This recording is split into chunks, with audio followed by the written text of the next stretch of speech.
ഞങ്ങൾക്ക് ഒരു ന്യായപ്രമാണമുണ്ട്.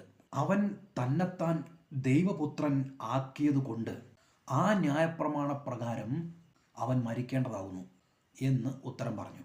ഈ വാക്ക് കേട്ടിട്ട് പീലാത്തോസ് ഏറ്റവും ഭയപ്പെട്ടു.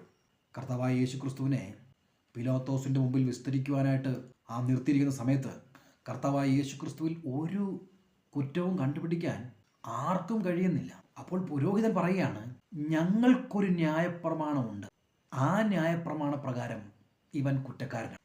നമ്മൾ ജീവിക്കുന്ന ജീവിതം ദൈവത്തിൻ്റെ വചനമനുസരിച്ച് പരിശുദ്ധാത്മാവിൻ്റെ നടത്തിപ്പിനനുസരിച്ച് നമ്മൾ ജീവിക്കുമ്പോൾ പലപ്പോഴും നമ്മൾ അഭിമുഖീകരിക്കുന്ന പല പ്രശ്നങ്ങളിലും അവർ പറയുന്ന ന്യായം, ഞങ്ങൾക്ക് ഒരു നിയമമുണ്ട്, ഞങ്ങൾക്ക് ഞങ്ങളുടേതായ ചില രീതികളുണ്ട്, ഞങ്ങളുടേതായ നിയമപ്രകാരം ഞങ്ങൾക്കിത് അനുവദിച്ചു തരാൻ കഴിയുകയില്ല എന്നവർ പറയാറുണ്ട്.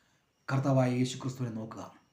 ആ നിഷ്കളങ്കനായ കുഞ്ഞാടിൽ ഒരു കുറ്റം പോലും കണ്ടെത്തുവാൻ ആർക്കും കഴിയാതിരിക്കെ അവനെ കൊല്ലേണ്ടതിന് ശത്രുഗണം അവരുടേതായ ന്യായങ്ങൾ മുന്നോട്ട് വെച്ച് കൊല്ലാനായി ഉറച്ച് മുമ്പോട്ട് വരികയാണ്. ന്യായാധിപനായി നിൽക്കുന്ന പീലാത്തോസ് പോലും ഏറ്റവും ഭയപ്പെട്ടു പോയി എന്ന് ഇവിടെ രേഖപ്പെടുത്തിയിരിക്കുകയാണ്.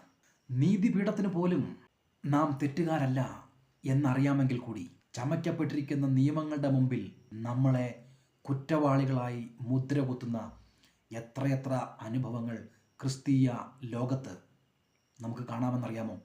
സുവിശേഷം പ്രസംഗിക്കപ്പെടുന്നതിൻ്റെ പേരിൽ, എളിയവർക്ക് നന്മകൾ ചെയ്യുന്നതിൻ്റെ പേരിൽ പലപ്പോഴും ദൈവമക്കൾ ശിക്ഷിക്കപ്പെടുന്നത്, പീഡിപ്പിക്കപ്പെടുന്നത് ചില നിയമങ്ങൾ ചില ഉദ്ദേശങ്ങളോടെ തന്നെ പ്രയോഗിക്കപ്പെടുന്നിടത്താണ്. കർത്താവായ യേശുക്രിസ്തു നമുക്ക് മാതൃകയാണ്.